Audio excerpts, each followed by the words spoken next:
Bismillahirrahmanirrahim. Masya Allah, tuan boleh hadirkan diri. Masya Allah. Kita dah mula. Masya Allah. Masya Allah. Suara clear. Suara macam mana? Suara clear.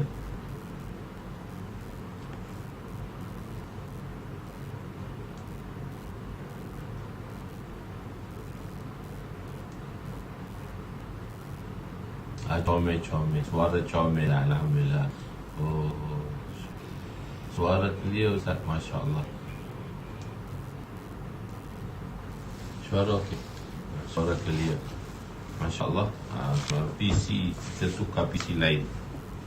PC tu mungkin ingat ke mic yang rosak, tapi mungkin PC yang ada problem sikit. So tak apa, kita teruskan. Masya Allah.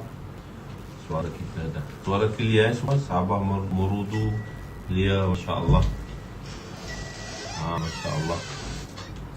Terus Masya Allah. Bismillahirrahmanirrahim. Assalamualaikum warahmatullahi wabarakatuh. Subhanaka la ilma lana illa ma'allamtana innaka antal alimul hakim. Wa la hawla wa la quwwata illa billahil aliyyil azim. Rabbi yassir wa la tu'assir wa tammim bil khair. Ya Fatah wa bika nasta'in. نحمده ونصلي ونسلم على رسوله الكريم وعلى آله وأصحابه الفاتحين بهديهم إلى الحقيقة المجادة. أما بعد، أعوذ بالله من الشيطان الرجيم. بسم الله الرحمن الرحيم. والعصر إن الإنسان لفي خسر إلا الذين آمنوا وعملوا الصالحات وتواصوا بالحق وتواصوا بالصبر. صدق الله العظيم.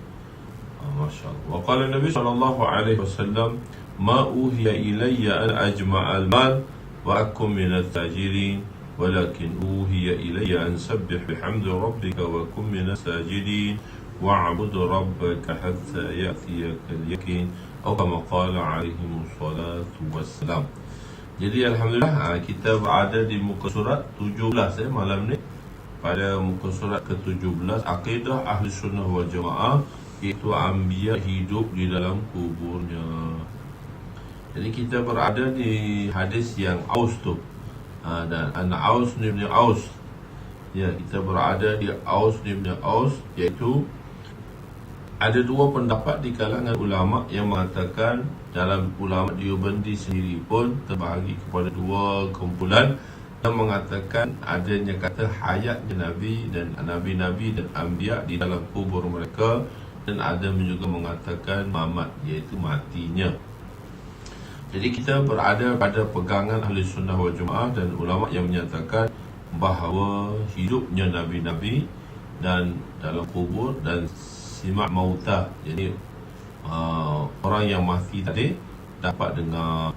Jadi antara hadisnya ialah wa an Aus bin Aus anna Rasulullah sallallahu alaihi wasallam qala inna min afdali iyyakum أيامكم يوم الجمعة فيه خلق عدم وفيه قبض وفيه نفخة فأقصروا علي من الصلاة وإن صلاتكم معروضة علي. قالوا يا رسول الله كيف تعرض صلاتنا عليك وقد علمت يقول بليتها. قال إن الله حرم على الأرض أجساد الأنبياء. رواه أبو داود والنسائي وابن ماجه والدارمي وبيهقي في دعوة الكبير.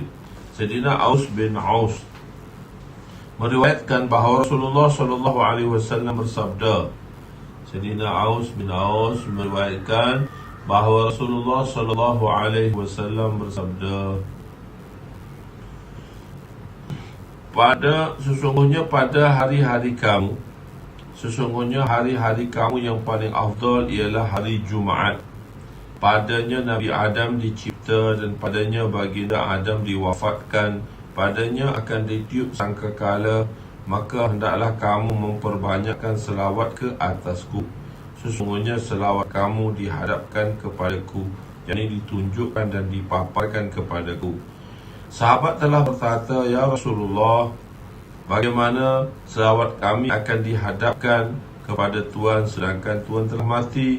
Nabi SAW sabda, sesungguhnya Allah Subhanahu Wa Taala telah mengharamkan bumi untuk memakan jasad para nabi. Hadis riwayat Imam Abu Daud, Imam Ibnu Majah, Imam Darimi dan Imam Baihaqi. Hadis di atas menyatakan bahawa Allah mengharamkan bumi memakan jasad para nabi-nabi, termasuklah jasad baginda sallallahu alaihi wasallam. Dan Nabi sallallahu alaihi wasallam bersabda, aqsiru min as-salati alayya yawm al-jum'ah fa innahu yawma mashhudun تشهده الملائكة وإن أحدا لن يصلي علي إلا عرضت علي صلاته حتى يفرغ منها. قيل وبعد الموت؟ قال وبعد الموت إن الله حرم على الأرض أن تأكل أجساد الأنبياء فنبي الله حي يرزق. وابن ماجه والبيهقي في شعب الإيمان وعن أبي الدرداء رضي الله عنه. Nabi SAW bersabda, perbanyakkanlah selawat ke atasku pada hari Jumaat. Sesungguhnya hari Jumaat itu ialah hari-hari yang disaksikan, yakni dihadirkan, disaksikan, maknanya hari-hari yang mana malaikat hadir, yang hari-hari yang dihadirkan, para malaikat menyaksikan, maknanya hari yang mana ialah malaikat akan menyaksikan, iaitu menghadirkan dirinya. Tiada seorang pun yang berselawat ke atasku melainkan selawatnya itu dibawa kepadaku sehingga ia selesai berselawat. Ditanya kepada Nabi SAW, walaupun selepas kewafatan Tuhan ya Rasulullah, Nabi sallallahu alaihi wasallam bersabda, walaupun selepas kewafatanku. Sesungguhnya Allah Subhanahu Wa Taala telah mengharamkan bumi daripada memakan jasad para anbiya dan Nabi Allah itu hidup dan diberi rezeki di dalam kuburnya. Hadis riwayat Imam Ibnu Majah dan Imam Baihaqi. Hadis ini di atas menunjukkan bahawa Nabi hidup dalam kubur dan diberi rezeki. Golongan mamati, maknanya itu dalil-dalil yang kita ambil daripada pendapat ulama-ulama yang mengatakan bahawa Nabi-Nabi, Anbiya hidup di dalam kubur mereka.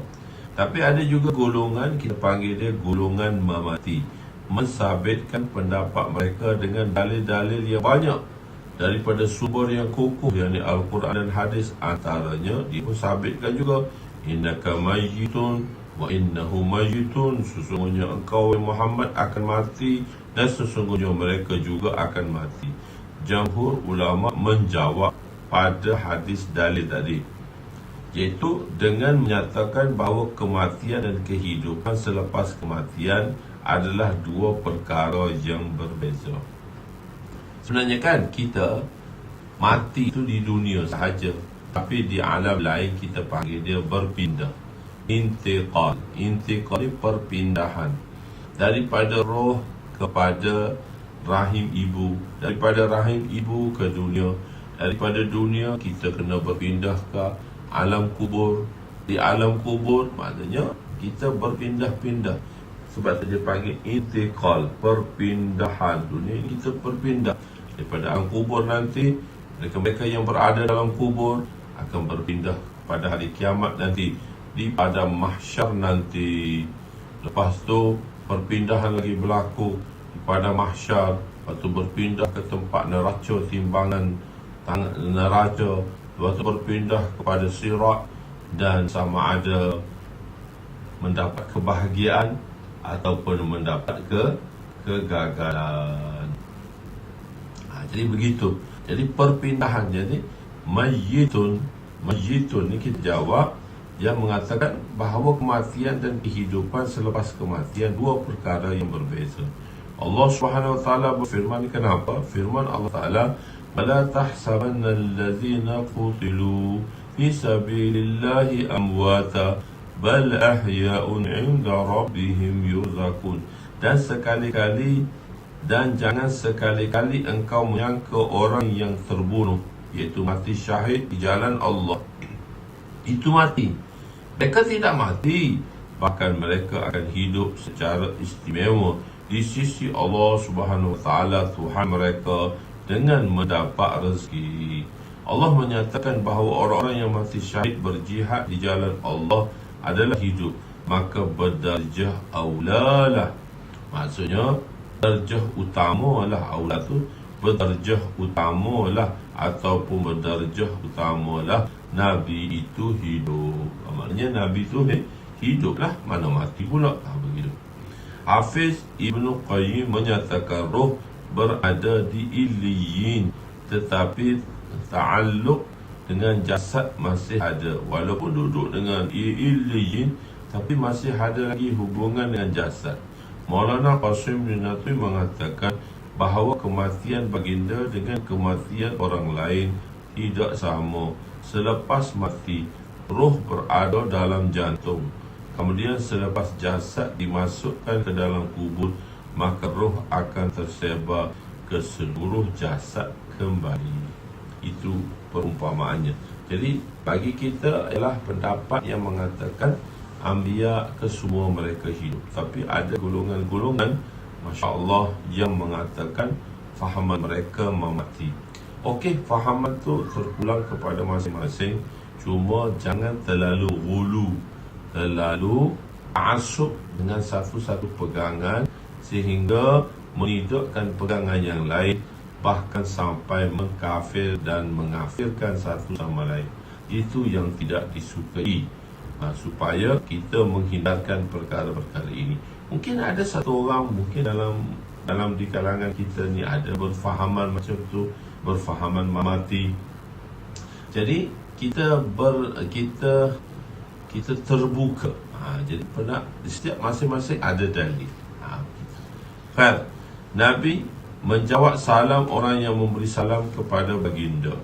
Hadis ke-925-7 dalam bab selawat ke atas Nabi. Wa an Abi Hurairah radhiyallahu anhu qala Rasul sallallahu alaihi wasallam, ma min ahadin yusallimu alayya illa raddallahu alayya ruhi hatta arudda alayhi salam.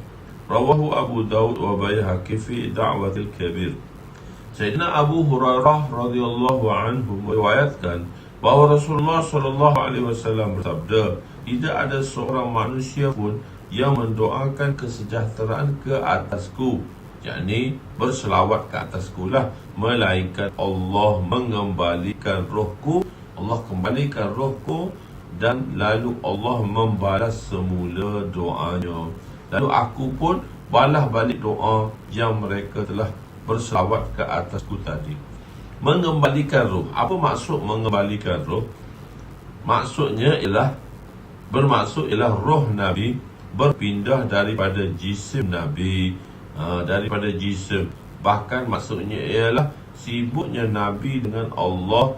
Contohnya untuk memudahkan kefahaman ialah seperti kita sedang bercakap dengan seorang, tiba-tiba orang lain datang memberi salam kepada kita. Kadang-kadang kita jawab, kadang-kadang kita tak jawab.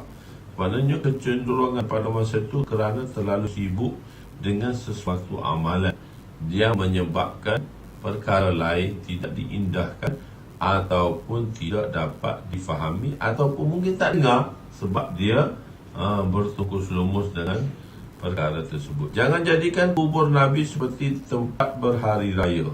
Tak boleh jadi juga kubur tempat hari raya, tempat berseronok. Wa anhu wa an Abi Hurairah radhiyallahu anhu qala sami'tu Rasul sallallahu alaihi wasallam yaqul la taj'alu buyutakum قبورا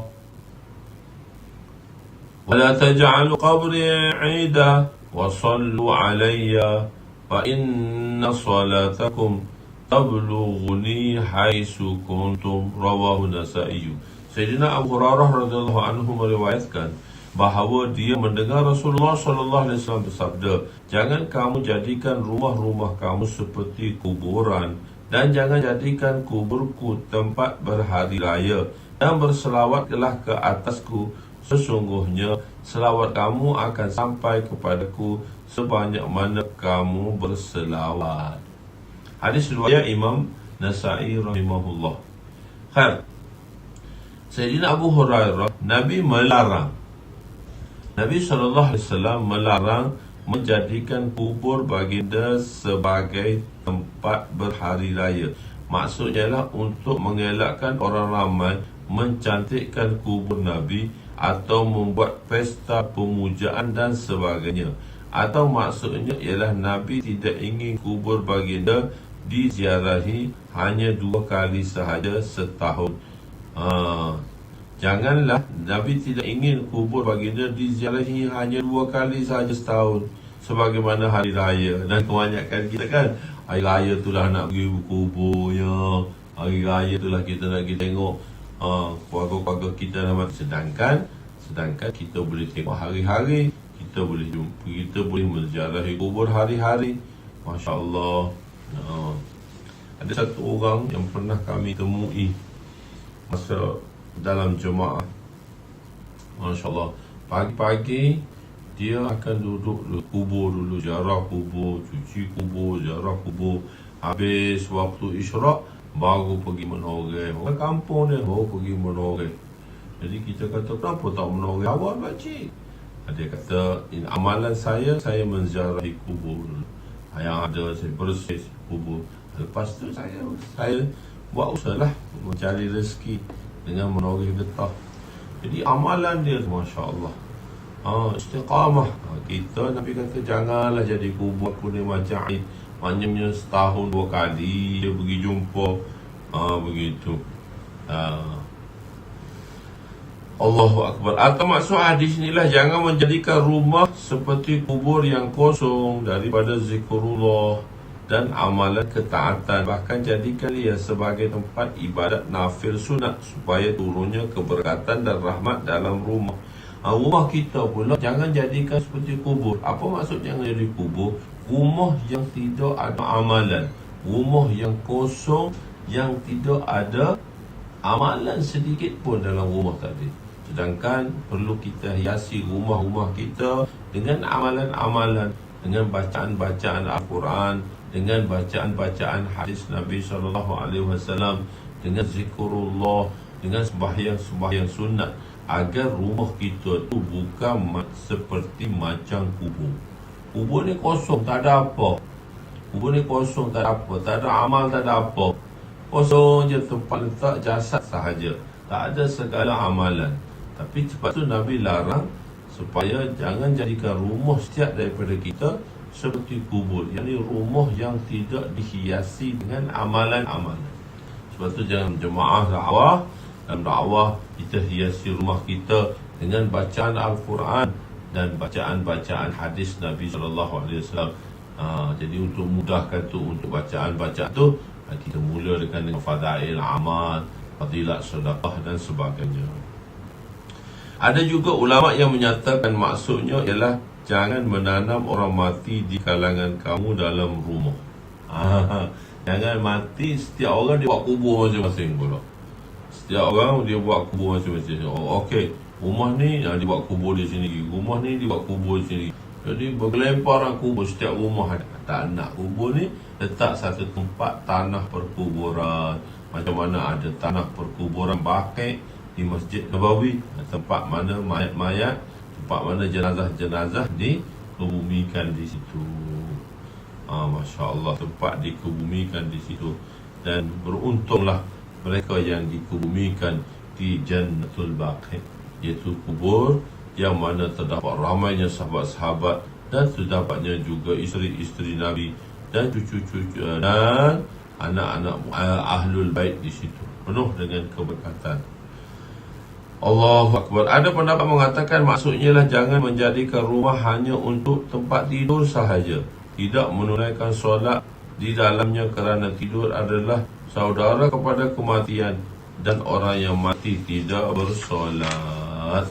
Jadi penuhi juga rumah kita dengan amalan-amalan yang mendatangkan kebaikan, amalan-amalan yang membolehkan rahmat Allah, menarik rumah kita tu dengan rahmat Allah, berselawat. Hindarilah rumah-rumah kita daripada amalan-amalan atau perbuatan-perbuatan yang boleh menyebabkan tidak kesukaan Allah.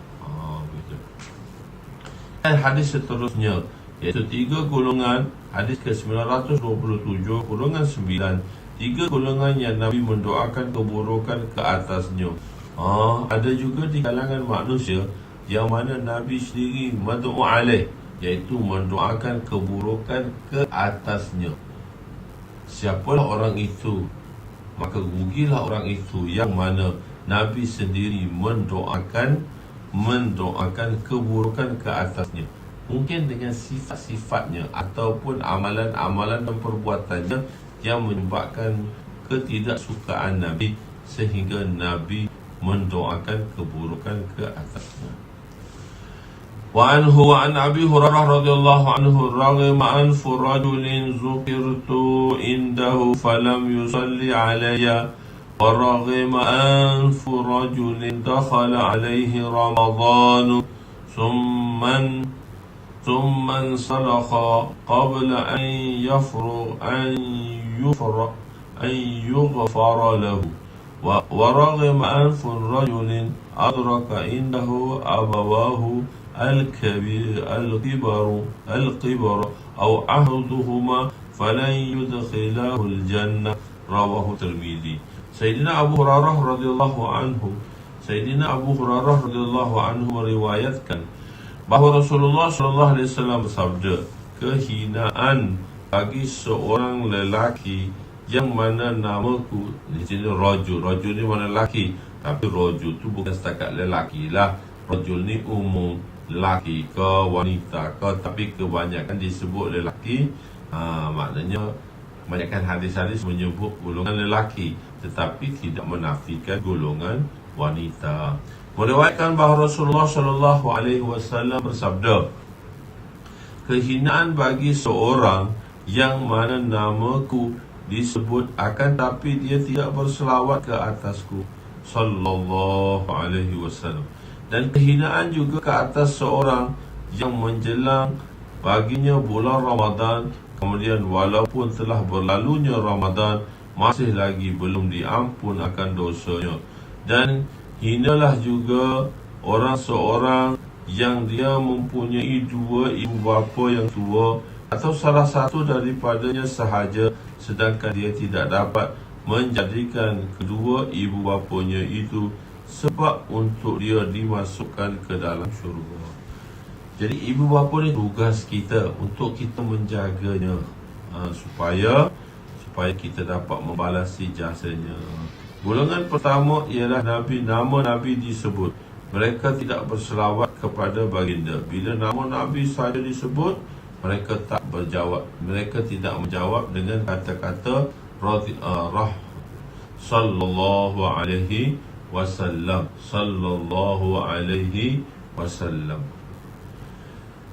Allahu Akbar. Golongan kedua ialah seorang setelah berlalunya Ramadan masih belum mendapat keampunan dan rahmatnya. Bulan Ramadan ialah bulan keampunan, bulan pembebasan daripada neraka dan bulan rahmatnya. Mereka itu ialah golongan yang berterusan dengan maksiat. Maknanya bulan Ramadan pun datang, sama saja seperti bulan-bulan lain, tidak ada penghormatan langsung kepada hari di bulan Ramadan. Mereka tidak berpuasa dengan bangga pula menzahirkan tidak berpuasa tadi. Tak boleh. Allah datangnya Ramadan tetapi tidak mendapat keampunan Allah. Semoga Allah Subhanahu wa taala selamatkan kita daripada perkara-perkara ini, dan Allah golongkan kita daripada golongan-golongan mereka yang menyukai dan golongan-golongan mereka yang mana Allah gunakan mereka untuk melakukan kebaikan. Okey, golongan ketiga ialah mereka yang durhaka kepada kedua ibu bapanya. Sepatutnya jika mereka sakit, jangan tinggallah mereka, maka tinggallah bersama mereka, berkhidmat kepada mereka, seolah-olah jangan menghantar ibu bapa ke rumah penjagaan orang tua. Mesyuaratlah dengan adik-beradik untuk bergilir-gilir menjaga orang tua. Jadi kita kena buat keputusan daripada keluarga kita, siapa yang kena jaga mak ayah kita yang masih ada tetapi dalam keadaan uzur. Jadi mungkin ada di salangan satu anggota keluarga akan ada satu orang yang volunteer untuk menjaga ibu bapa. Mungkin orang lain sibuk dengan kerja masing-masing, dengan tugas masing-masing, sama ada lelaki baik pun wanita, Masya Allah, penuh dengan kesibukan, tidak dapat menjaga ibu bapa. Maka dengan ini perlu bermufakat, perlu bersepakat. Maka siapa di kalangan kita yang sanggup menjaga kedua ibu bapa, dan yang sanggup tu kita bantu dia, sebab dia sentiasa berada bersama dengan kedua ibu bapa yang uzur, nak makan susah, nak minum susah, nak pergi tandas susah. Maka setiap waktu dia kena hadir dan memberi khidmat yang sepenuhnya. Bukan orang lain tak boleh, tapi orang lain tu agak kekangan masa. Jadi bermesyuaratlah sesama sendiri, dan bagi keputusan yang telah dibuat, dan ada di kalangan ahli keluarga yang volunteer untuk menjaga ibu bapa, maka berilah sumbangan, berupa hadiah, berupa wang kepada keluarga-keluarga ataupun adik-adik kita yang sanggup menjaga ibu bapa. Sepatutnya setiap orang kena buat giliran untuk menjaga.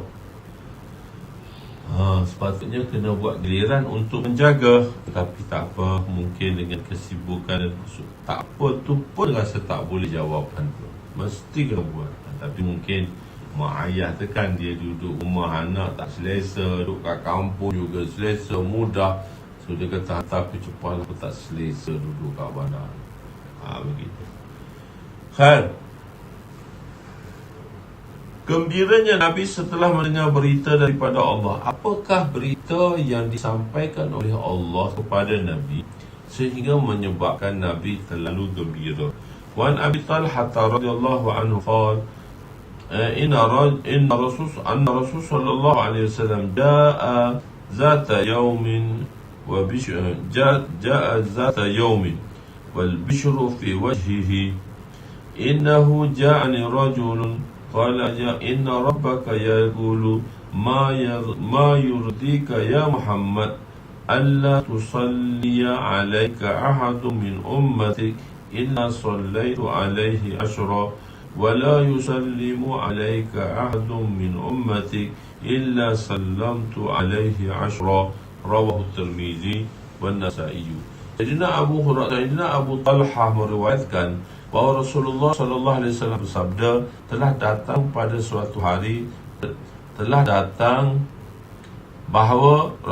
sallallahu alaihi wasallam telah datang pada suatu hari melihat pada wajah baginda kegembiraan. Bila Rasulullah sallallahu alaihi wasallam datang, muka Nabi bercahaya, muka Nabi seronok, nampak gembira. Kita kan faham dah, ada satu orang tu dia masam je, murung aja, masam saja murung. Kita kata mesti orang tu ada masalah. Jadi kita tengok satu Nabi, bila Nabi datang dengan menzahirkan kebanggaan dan kegembiraan, sesungguhnya Sayyidina Jibril, Nabi kata, telah datang kepadaku dan berkata, sesungguhnya Rabb Tuhan telah berfirman, Rabb kamu, iaitu Allah Subhanahu Wa Taala telah berfirman, adakah tidak menggembirakan kamu apabila setiap seorang daripada umatmu yang berselawat ke atas kamu akan aku rahmatinya dengan 10 kali ganjaran, dan yang mendoakan kesejahteraan ke atas kamu akan aku sejahterakan ke atasnya 10 kali. Bila kita berselawat ke atas Nabi SAW sekali, maka Allah sejahterakan. Maksudnya Allah pun berselawat ke atas kita. Maksud berselawat di sini iaitu memohon maghfirah, memohon keampunan. Selawat boleh menghilangkan kesusahan dan sebab terampunnya dosa. Wa Nabi Sa'id, hadis yang seterusnya, hadis ke-929 kurungan 11. Wa an Ubay bin Ka'b radhiyallahu anhu qala qultu ya Rasulullah inni ukhsiru salata alayka wa kam aj'alu laka min salati qala ma syi'ta faqultu ar-rub'a qala ma syi'ta fa inna zidta fahuwa khairul lak wa qultu an-nisfu qala ma syi'ta fa in zidta fahuwa khairul lak قلت فالثلثان قال ما شئت قال زدت فهو خير لك قلت أجعل لك صلاتي كلها إذا تخفى حمك ويكفر لك ذنبك رواه الترمذي. Sayyidina Ubay bin Ka'ab radhiyallahu anhu berkata, Ubay bin Ka'ab, aku bertanya, ya Rasulullah, sesungguhnya aku banyak berselawat ke atas Tuhan, maka banyakkanlah, berapa banyakkah sepatutnya aku berselawat ke atas Tuhan? Baginda bersabda, beberapa kampung yang kamu ikutlah semua isap tujuh yang kamu nak banyak-banyak, kamu berselawatlah kepadaku. Aku berkata 1/4, maka baginda menjawab, untukmu setengah. Baginda bersabda, beberapa orang kamu suka, jika kamu tambah adalah lebih baik baginya. Aku berkata 2/3. Baginda bersabda, beberapa yang kamu suka, kok kamu nak banyak mana? Jika kamu tambah, itu adalah lebih baik untukmu. Aku berkata, adakah aku perlu memberi sepenuhnya untuk berselawat ke atas Tuhan? Baginda SAW bersabda, jika begitu, keperluan kamu akan dipenuhi dengan dosa-dosamu akan diampunkan. Masya Allah, itu tentang kelebihan selawat ke atas baginda. Hadis seterusnya yaitu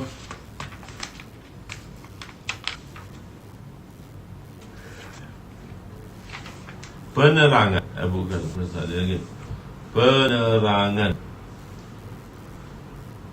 Hadatul Bishti, satu orang ulama, berkata bahawa makna hadis ini ialah dosaku, doaku untuk dirimu, berapa banyakkah daripada yang sepatutnya aku jadikan sebagai selawat ke atas Tuhan?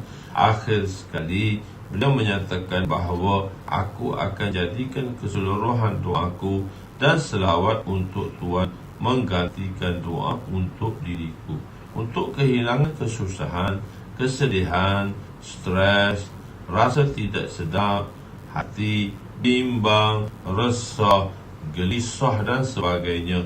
Maka hendaklah memperbanyakkan selawat. So kita kena banyak selawat. Selawat ni dia akan tenangkan kita, dia akan sejahterakan otak kita. Kalau kita rasa pening, banyak berzikir, rasa kepala berat saja, maka berselawatlah ke atas Nabi SAW dengan selawat yang sebanyak-banyaknya.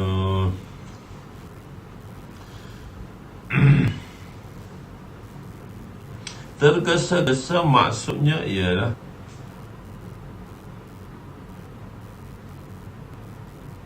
atau selawat itu kafarah kepada dosa. Ketika ingin memutuskan sesuatu keputusan juga dianjurkan untuk berselawat. Bila kita bermesyuarat, maka kita, bila satu orang tanggungjawab, leader dalam tu bertanggungjawab, dia kata selawat. Jadi bila kita selawat untuk buat satu keputusan tu, kita kena berselawat. Oh, sekarang ni kenapa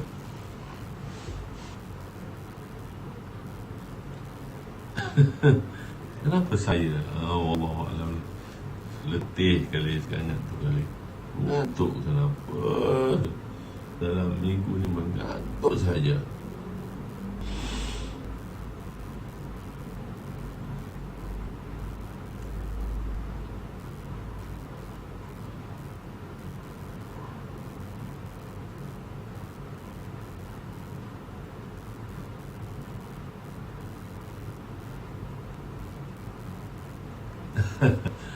Banyakkan berehat Ustaz. Okey. Dia umur tu dia faktor umur tu pun. Dia kalau kerohanian kurang sikit tu dia mengantuk lebih. Kalau kerohanian lebih tu okey juga.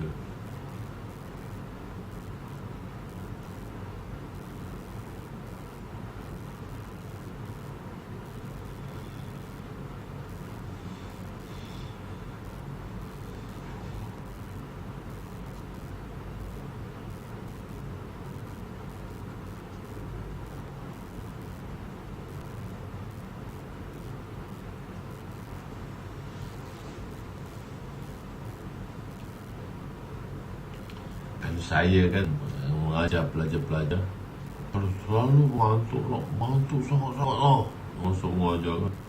Saya kata minta 2 minit atau 5 minit saja. Ustaz pejam mata sekejap, minta 5 minit, Ustaz tidur sekejap. Tidur lah 5 minit, tidur sekejap. Lepas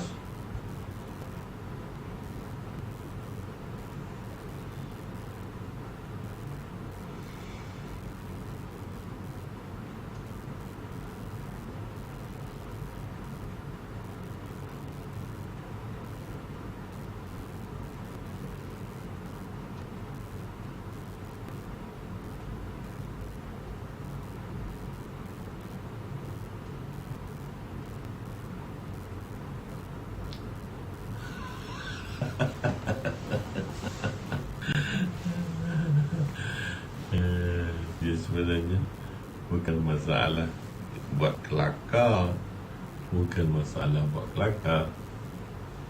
Diorang kata saya ni banyak serius sangat. Saya pun berkelakar juga.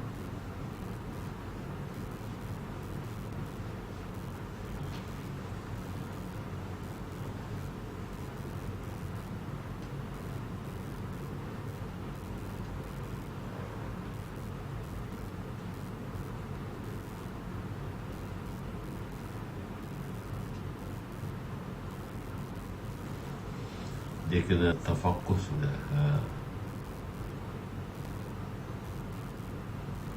Obat tenaga nanti ambil obat tenaga kuat pula. Okey. Dia dah hilang itu. Sebentar dia mengantuk dia sekejap je, nanti dia hilang tak apalah. Okey, bagaimana Sayyidina Abu Bakar radhiyallahu anhu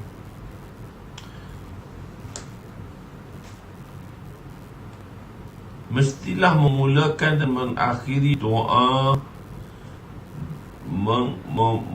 mestilah memulakan dan mengakhiri doa dengan selawat dan tahmid. Dengan selawat dan tahmid. Nyanyi Hindustan. Nyanyi Hindustan pula tahu Michi.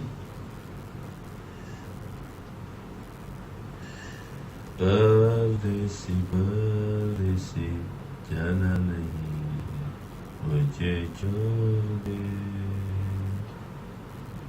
Rehat dulu insyaAllah. Dah lah 2 kali seminggu 2-3 kali je sekarang. Mengantuk pula.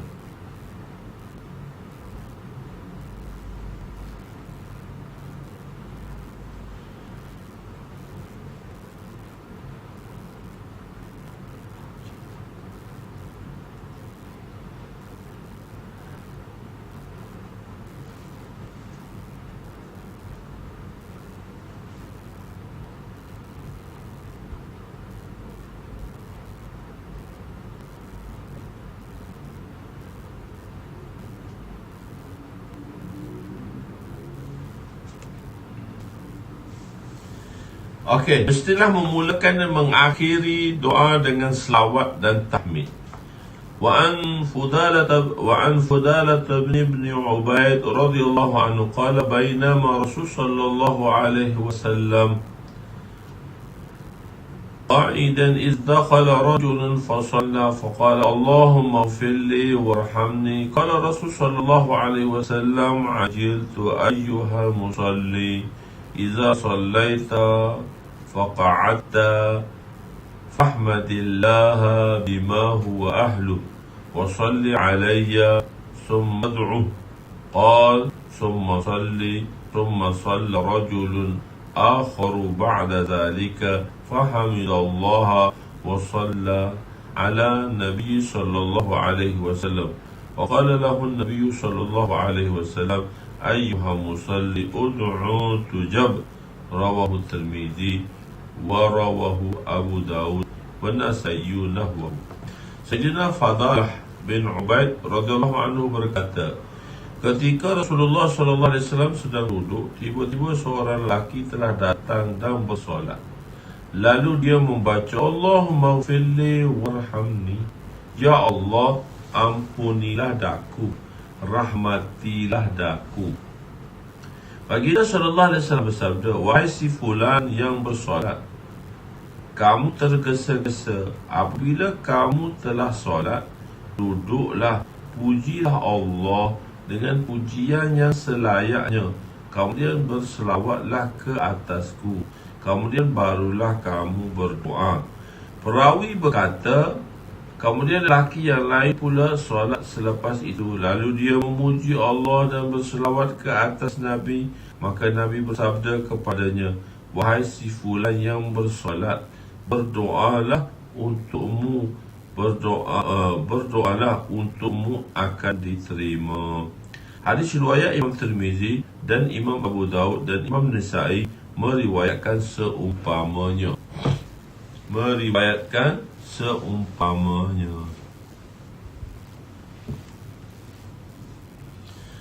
Tergesa-gesa maksudnya ialah sahabat tersebut tidak berselawat. Maksud dia tergesa ni, maksudnya sahabat tadi tidak berselawat.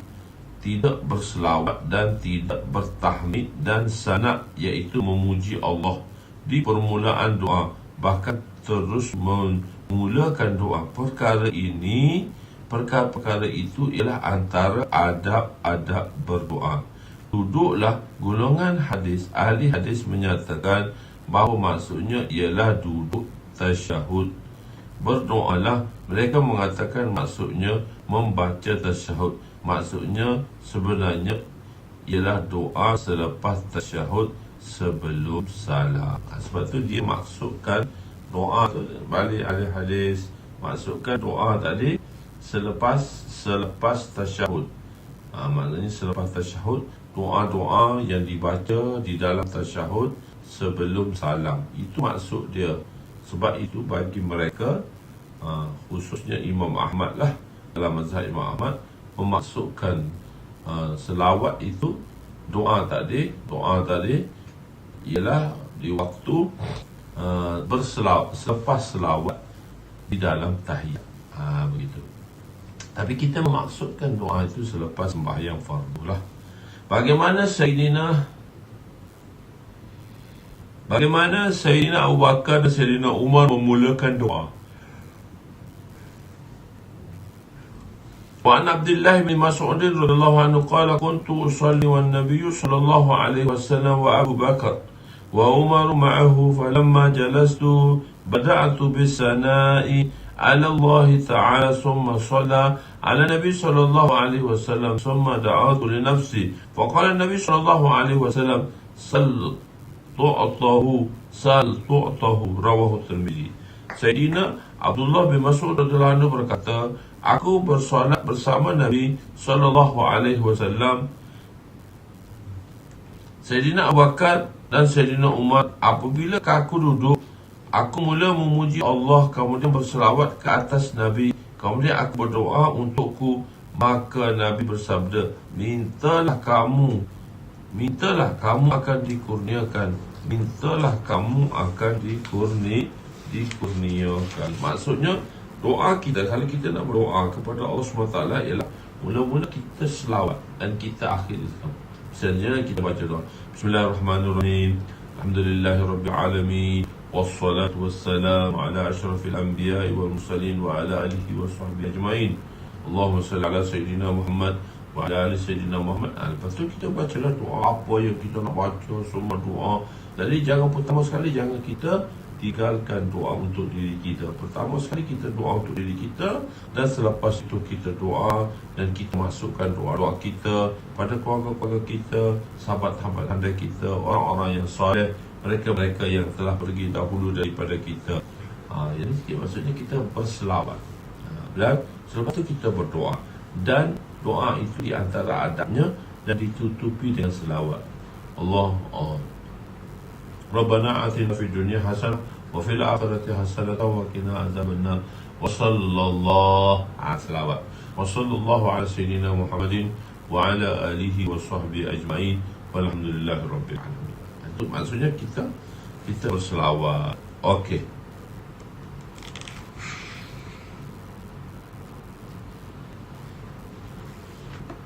Okey. Tuan-tuan mengantuk tak apa, tuan-tuan boleh tidur. Saya tak nampak, kawan-kawan pun tak nampak. Kalau saya mengantuk, tuan-tuan nampak. Ada yang tidur. Okey, tak apa. Okey, bab ketiga ialah fasal ketiga. Siapakah yang akan mendapat ganjaran pahala yang lebih ketika amalannya ditimbang kelak? Jadi, siapa di kalangan orang yang mana mendapat pahala yang banyak ketika amalannya ditimbang? Wa Nabi Hurairah radhiyallahu anhu qala Rasul sallallahu alaihi wasallam, man sarrahu an yaqtala bi miqyal awfa idza shalla alaina ahlul bait falyaqul Allahumma salli ala Muhammadin nabiyyi ummi wa azwajihi ummahatil mu'minin wa zurriyyatihi wa ahlil baiti kama sallaita ala Ibrahim innaka Hamidum Majid. Sayyidina Abu Hurairah radhiyallahu anhu riwayatkan bahawa Rasulullah sallallahu alaihi wasallam bersabda, barang siapa yang ingin dihitung ganjarannya apabila berselawat ke atas Ahlul Bait dan dengan penghitungan yang sempurna, maka hendaklah dia menyebut Allahumma salli ala Muhammadin ummi wa azwajihi ummahatil mu'minin wa zurriyyatihi wa ahlil baiti kama sallaita ala Ibrahim innaka Hamidum Majid. Ya Allah, limpahkanlah rahmatmu ke atas Nabi yang ummi, ke atas isteri-isteri baginda, ibu kepada sekalian kaum mukminin, zuriat serta ahli-ahli bait baginda, seperti mana engkau limpahkan rahmat ke atas keluarga baginda Ibrahim alaihissalam. Sesungguhnya engkau maha terpuji lagi maha mulia. Maha terpuji lagi maha mulia. Okey. Ummi ini disebutkan kepada ummi. Al-ummi ialah tidak boleh menulis dan tidak boleh membaca. Ummi ni maksud dia tak boleh menulis, ummi. Sebab tu kita panggil dia bahasa ibunda. Bahasa ummi lah. Jadi bahasa ibunda, ummi. Dinisbahkan seolah-olah masih dalam keadaan mula dilahirkan oleh ibu. Kan budak-budak dilahirkan ibu, dia tak pandai baca, tak pandai menulis, sebab tu kita panggil dia ummi. Atau dinisbahkan kepada ibu, iaitu seperti keadaan ibunya, kerana pada zaman dahulu kebiasaan wanita tidak pandai menulis, maka tidak pandai menulis menjadi satu mukjizat kepada Nabi, kerana bersama baginda terdapat ilmu yang luas. Allah SWT berfirman, wa ma kunta tatlu min qablihi min kitab wa la tukhattuhu bi yaminik idza lartaba mubtilun. Dan engkau wahai Muhammad tidak perlu tahu membaca sesebuah kitab pun sebelum turunnya Al-Quran, dan tidak pula tahu menulisnya dengan tangan kananmu. Kalau engkau dahulu pandai membaca dan menulis, tentu ada alasan bagi orang kafir yang menentangmu akan merasa ragu-ragu tentang kebesaranmu. Sebenarnya Ummi ni dia tidak mencacat celakan. Ummi ni dia tidak mencacat celakan nubuah. Ummi dia tidak mencacat celakan nubuah. Dan atas tujuan apa? Kenapa? Pada masa dahulu orang-orang Arab dia mahir dengan syair-syair mereka, dan mereka ni berbangga dengan syair-syair mereka. Apatah lagi syair-syair spontan, dipanggil fil badi. Syair fil badi, syair itu dikeluarkan secara spontan, bukan kena fikir dulu nak buat syair-syair. Tidak, secara spontan keluar. Ini orang-orang yang mahir. Jadi kalaulah Nabi SAW orang yang apa ni? Orang yang mana pandai, cendekiawan, pandai bercakap, maknanya pandai membaca, pandai menulis. Jadi orang-orang Quraisy, jadi orang dah tahu Nabi ini ummi, Nabi tak tahu macam-macam. Maka apakah wahyu yang disampaikan kepada Nabi, dan Nabi sampaikan, nak menunjukkan bahawa wahyu tu maksudnya apa ya? Ummi tadi. Jadi kalau tidak wahyu tadi, orang akan kata syair lah. Orang akan berkata syair lah. Begitu. Allahu Akbar. Ada pendapat mengatakan Ummi ialah dinisbahkan kepada Ummul Qura, iaitu Mekah, sama ada kerana ia merupakan tempat asal penciptaan bumi. Ia adalah tanah bumi yang pertama sekali dicipta. Dulu kita dah beritahu, dunia ni Allah jadikan daripada air. Selepas tu Allah timbulkan satu buih di atas permukaan alam ni, dan Allah sebarkan buih itu untuk menjadi tanah-tanah di seluruh dunia. Dunia dibuat atas air, dan Allah timbulkan satu buih. Buih itulah sebenarnya Kaabah, iaitulah tempat asal. Atau ianya tanah tempat tumpah darah baginda SAW, atau tempat terdapat Kaabah yang merupakan kiblat manusia seluruh alam, atau ia adalah penggunaan pertengahan bumi yang seluruh bandar dilingkunginya, atau di sana tempat diturunkan rahmat dan kemudian diagihkan kepada seluruh makhluk. Ada pendapat mengatakan dinisbahkan kepada umat yang kebanyakan mereka tidak pandai membaca dan tidak tahu menulis, iaitu bangsa Arab. Bangsa Arab ni tak pandai, tak banyak yang tak tahu.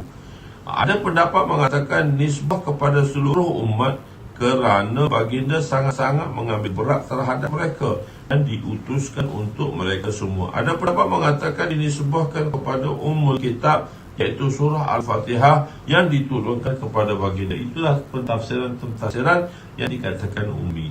Siapakah orang bakhil? Ada juga orang kedekut dan bakhil. Wa Ali radhiyallahu anhu qala Rasulullah sallallahu alaihi wasallam, al-bakhilu alladhi man zukirtu indahu falam yusalli alayya, rawahu Tirmidzi wa rawahu Ahmad an al-Husain ibn Ali radhiyallahu anhu wa qala Tirmidzi hadza hadithun hasanun sahihun gharibun. Sayyidina Ali radhiyallahu anhu meriwayatkan bahawa Rasulullah sallallahu alaihi wasallam bersabda, orang yang kedekut ialah orang yang membawa, orang yang apabila disebut namaku padanya, dia tidak pun berselawat ke atasku. Diriwayatkan daripada Imam Ahmad bahawa Sayyidina Husain bin Ali, iaitu Imam Tirmidzi berkata hadis ini adalah hasan sahih dan gharib. Hadis ini hasan sahih dan gharib. Khair. Orang yang bakhil ialah orang yang apabila disebut nama Nabi SAW, dia tidak berselawat. Jadi sebab itu kita kan belajar hadis ni, kita banyak berselawat kepada Nabi sallallahu alaihi wasallam. Golongan yang dikatakan berselawat, insya-Allah bila kita banyak mengaji hadis Nabi sallallahu alaihi wasallam, bila kita banyak belajar hadis Nabi sallallahu alaihi wasallam, maka kita akan banyak berselawat kepada Nabi sallallahu alaihi wasallam. Bila kita berselawat kepada Nabi sallallahu alaihi wasallam, insya-Allah kita akan bersama dengan Nabi sallallahu alaihi wasallam nanti di dalam syurga Allah Subhanahu wa taala, semua insya-Allah. Jadi orang yang bakhil ialah orang yang tidak berselawat kepada baginda sallallahu alaihi wasallam. dalil bahawa Nabi hidup dalam kubur mereka. Wa Nabi Hurairah radhiyallahu anhu qala Rasul sallallahu alaihi wasallam, man shalla alayya inda qabri sami'tuhu wa man shalla alayya saniyan ublightuhu. Wa huwa Bayhaqi fi Syu'abil Iman.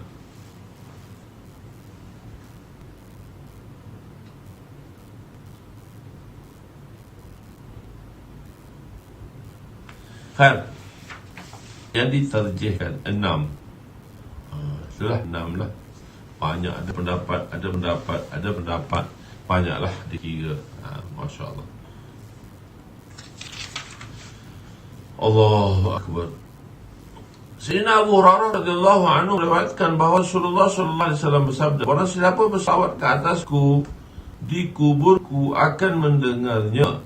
Ke atasku di kuburku aku akan mendengarnya. Dan barang siapa yang berselawat daripada tempat yang jauh, ia akan sampai kepadaku. Nabi memberitahu tentang perkara yang akan datang. Nabi sentiasa mendengar selawat daripada umatnya. Apa kita selawat kepada Nabi? Maka kita banyakkan selawat kepada Nabi. Dengan itu selawat kita akan sampai kepada baginda sallallahu alaihi wasallam. Ganjaran pahala bagi orang yang begitu selawat yang begitu besar. Hadis yang 935, wa Abdullah bin Amr radhiyallahu anhu qala man shalla alayya Nabi sallallahu alaihi wasallam wahida sallallahu alaihi wa malaikatuhu 70 salatan. Rawahu Ahmad. Sayyidina Abdullah bin Amr radhiyallahu anhu meriwayatkan berkata, barang siapa yang berselawat ke atasku sekali, Allah para malaikat dan para malaikat akan merahmatinya 70 kali. Ganjaran yang begitu besar disediakan oleh Allah untuk umat ini untuk berselawat ialah kerana Allah sangat kasih kepada Nabi SAW dan umatnya. 70 kali. Kemungkinan fadilat ini terkhusus dengan hari Jumaat, iaitu wirid. Kerana wirid dalam hadis bahawa amalan-amalan digandakan 70 kali ganda pada hari Jumaat. Kerana itulah haji akbar diganda 70 kali ganda, berbeza haji yang selainnya. Nabi akan berada di Makam Mahmud. Nabi pun duduk di pada Makam Mahmud untuk menolong umatnya. Banu Ruwaifi' radhiyallahu anhu qala, inna Rasul sallallahu alaihi wasallam man shalla ala Muhammadin qala Allahumma anzilhu maq'ada al-muqarraba indaka yawm al-qiyamah wajabtu lahu syafa'ati. Rawahu Ahmad. Sayyidina Wafi' radhiyallahu anhu meriwayatkan bahawasanya Rasulullah sallallahu alaihi wasallam bersabda, orang siapa yang berselawat ke atas Nabi, maka dia menyebut Allahumma anzilhul maq'adal muqarraba indaka yawmal qiyamah. Ya Allah, kurniakanlah kepada Nabi SAW kedudukan yang paling hampir denganmu di hari kiamat kelak. Wajiblah bagimu syafaatku. Nabi kata. Hadis riwayat Imam Ahmad. Ganjaran yang disebut sini pada hujung hadis ini di atas, ganjaran yang disebutkan pada hujung hadis di atas boleh diperolehi dengan cara kita berselawat seperti di atas dan berdoa supaya Nabi kurniakan Makam Mahmud. Nabi SAW dikurniakan Makam Mahmud. Syafaatku, syafaat untuk meningkatkan darjah di akhirat atau sebagainya. Atau pendapat yang maksudnya ialah berita gembira yang akan mendapat husnul khatimah. Untuk kita mendapat husnul khatimah. Itu kelebihannya. Itu banyak kita berselawat, khususnya bila kita banyak berzikir, kita panas. Jadi untuk hilangkan kepanasan ni, seperti kita minum air ino. Jadi untuk dia panas badan, minum air ino sejuk aja. Sejuk. Allahu Akbar. Jadi kita banyak berselawat kepada Rasulullah sebanyak-banyaknya kita berselawat kepada baginda sallallahu alaihi wasallam. Ketika sujud, apa dia ni? Suatu ketika Nabi sujud panjang. Kadang-kadang juga Nabi sujud yang panjang dengan doa-doa di dalam sujud tadi. Jadi insya-Allah kita akan bertemu kembali insya-Allah di lain lingkaran dan di lain waktu, di hari yang lain dan di waktu yang lain insya-Allah kita bertemu kembali insya-Allah. Doakanlah supaya tak mengantuk dah. Kadang mengantuk ni menguasai dia. Tak salah juga. Yang paling sedap ialah bila mendengar khutbah Jumaat. Paling sedap. Terus letak sambil-sambil bersila pun boleh tidur. Masya Allah. Bismillahirrahmanirrahim. Ya awal al-awwalin wa ya akhir al-akhirin wa ya dzal quwwatil matin ya rahim al-masakin wa ya arhamar rahimin. Allahumma ighfir lana dhunubana wa wasi' lana khalaqana wa tajib lana kasabana wa kan'ana bima razaqtana wa la tuzhib qalbana ila shay'in sarraftahu anna wa sallallahu ala sayyidina Muhammadin wa ala alihi wa sahbihi ajma'in walhamdulillahi rabbil alamin. Taqabbalallahu minna wa minkum.